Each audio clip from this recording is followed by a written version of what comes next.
What is up, YouTube, and welcome to this review of Bright, the brand new Netflix mega blockbuster, which supposedly cost $90 million. That's a huge chunk of change. That's a lot of games in the Steam sale they could have bought. So if you're new to the channel, please do drop a like down below if you enjoyed the review. Please do subscribe as well if you like what you see, and click that bell button to get them notifications so they come up on the top of your phone so you never miss a video. So Bright is possibly one of the most interesting concepts, I think, in recent memory.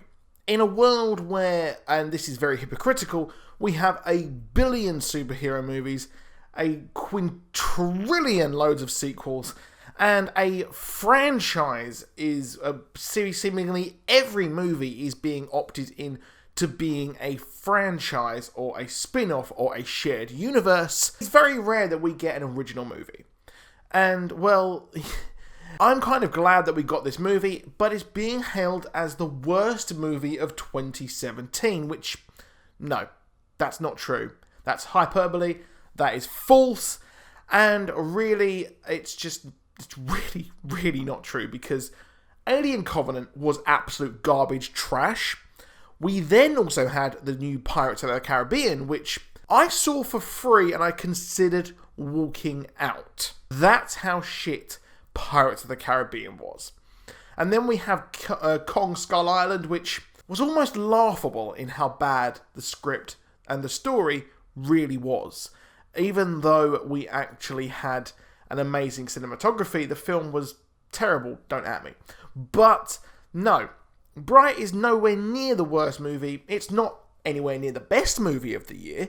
That goes hands down to Get Out, and I will be doing my top 5 movies of the year video probably over the weekend at some point. And really, I can't see this being the worst film. Now, this is directed by David Ayer, who obviously, he wrote Training Day. He'd done End of Watch, which was a fantastic movie. So Training Day and End of Watch you need to go and see. And then he's done this. Well, obviously he did a little film called Suicide Squad. I don't know if you've heard of it.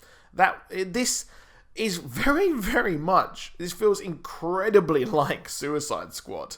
The look, the feel, the kind of like the ghetto kind of dirty LA streets. This very much felt like that. Now, I really did enjoy this movie, even though it had some real problems. It was written by Max Landis, a writer of incredible pedigree from his father, of course. And, well, Max Landis is one of these kind of wonder kids of Hollywood he seems to me like he's trying to buck the trend while obviously trying to buck the trend. He is seemingly just one of these people who are kooky for, well, kooky sakes. He seems to kind of do these videos about, this is the inside story, this is what happens, I'm so great, look at me. But he has written and created some decent movies. I mean, we had Chronicle, which was stunning.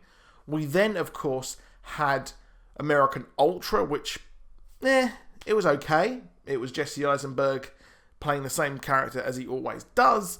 And then we also had as well the Dirk Gently, the American version of Dirk Gently, which, no, it's crap. I really didn't like it. I wasn't too much of a fan of the original, but how the hell can you replace Stephen Mangan in that role? It's not going to happen. Just like that American version of the It Crowd, you're actually going to start. Yes, we're getting another version of the American It Crowd after the first one so spectacularly failed. America, stop trying to remake British shows. We're just better at it than you, I'm sorry. But Bright, after that incredible tangent, is a movie which is straddling two worlds. So we have essentially End of Watch and Training Day meets, well, probably, people are comparing it probably more to Lord of the Rings. Yes, it's got orcs, it has elves. That's a lazy comparison. No, it's more like District 9. So District 9 had the gritty South African kind of area, and then you had the aliens in the middle of it. Now this takes the tropes of the fantasy world and just smashes it. It's like putting your G.I. Joe with Barbie. It's pretty much the same thing. And we have a very, very loose fantasy story about a Dark Lord possibly returning. So that is really where this is set. We have orcs who are subjugated to racial abuse. They are downtrodden, and we've got the rich elves. Well, that's quite clearly, obviously, white and black people. The social commentary in this is not very well written. It is very ham-fisted, but then again, you can't really go too much into it because you're telling a story. I mean, you would be bogged down in this society and things like that. They're trying to tell that while they're telling the story. So the thing is, we don't really get too much depth into the world. We literally just have the Will Smith character and an orc working together in some sort of diversity hire. Now, the problem is, you've got, Will Smith is obviously a black male, and we know about the social justice rights. I mean, right now, Black Lives Matter, Colin Kaepernick kneeling towards the American flag at NFL games, these are big things. Now, you're presenting these guys like Will Smith and the black community as people who would, and also the Latino community, as people who would look down upon orcs and things like that. And they're kind of presenting that the orcs did this their own way. It's their fault for supporting the wrong people, which is the Dark Lord. Very much, obviously, like it's like Warcraft more, where the orcs have been subjugated and kind of mind wiped, or kind of really tricked. Similar also as well to Lord of the Rings as well. Orcs were also tricked there.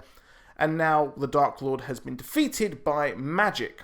So it's literally these two on their patrol, and then they go off and come across an elf and a magic wand, which is supposedly the be-all, end-all, and it's some kind of mystical conspiracy to bring back this Dark Lord. Yeah, at the bare bones, it's a good story, but the problem is, we have so much of this world to explore, we never really learn much about really anything. We know about the Dark Lord, we know he's bad because his name is literally the Dark Lord. Laughable. But the thing is, it seems like David Ayer's gone, oh yeah, all this LAPD stuff's pretty good. Let's get rid of all of the sci-fi and just or the fantasy and have these orcs. Let's get rid of this nerd shit and let's just have the orcs running around, which is quite similar to Suicide Squad, because we never really had much backstory about the villains in that movie either, funnily enough. But it's a competent movie. It moves from A to B quite well. We understand the motivations of each of these characters, even if they are very, very simple and base in nature. But we never learn more about anything. We know that the elves are rich and spoiled. We have an elf part of the FBI Magic Task Force, and that really is it. We just know that some elves wanted to bring back the Dark Lord so they could be in charge again, which they already are. So it's a bit of a moot point, really.